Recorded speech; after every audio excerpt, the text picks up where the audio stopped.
Hello, my name is Father Dennis Gallagher. I'm the provincial of the North American province of the Assumptionists, and I'm happy to be able to offer a few words of greeting as we approach the great feast of Christmas. We celebrate Christmas in this part of the world at a time when the days are getting shorter and shorter, and this year the winter has come upon us more quickly than it normally does. So it's a time of, as typically it is, it's a time of growing darkness in the natural world. I suppose that's not a bad reflection of what we see around us as we think back of the year that has passed in the life of our church and in the life of our civil society, both of which have been affected by very serious dysfunctions and divisions.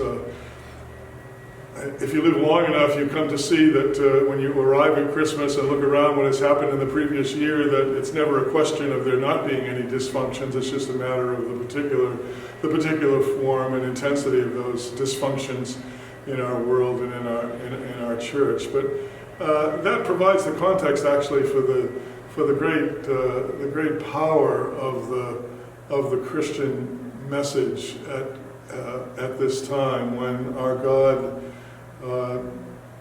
in ways that are entirely surprising, does something for us which we could not possibly have done for ourselves. We are well schooled in making a mess of things, we can say, and God is the one who makes things right by sending His Son into our midst to share every aspect of our human existence except for sin. We stand in awe at the mystery of a God who comes so close to us. We have reason this year among the Assumptionists in this part of the world and in our congregation at large to be particularly encouraged by this feast of Christmas. In our province here in North America, we are about to launch a brand new foundation in the Diocese of El Paso, Texas, in response to the call for religious communities, the call of our own congregation to reach out and serve the urgent needs of the migrant populations at the border of the United States and Mexico. This is a joint project that will involve both our Mexican communities as well as our communities in the United States, and we hope to have something in place in El Paso by the middle of this coming summer. And so that's a source of great hope for us as we launch out in a new way, in a new foundation, and in a new ministry. For the congregation at large, this Christmas also marks the beginning, the inauguration of a Jubilee celebration. 175 years ago, in the southern city of Nîmes in France, the first group of Assumptionists gathered together as a community on Christmas.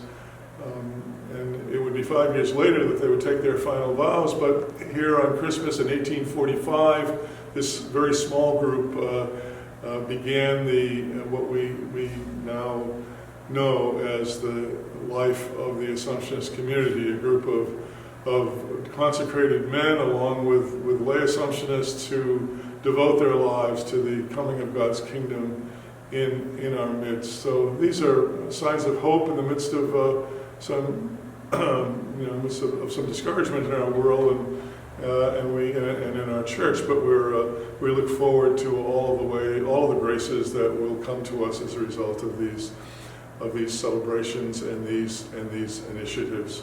So I'd like to end simply by extending a warm word of greeting to you and a promise that we Assumptionists will be with you in our masses during the Christmas season to pray for your intentions and so that together we might once again be a source of zeal in our world, a zeal for God's kingdom. God bless you.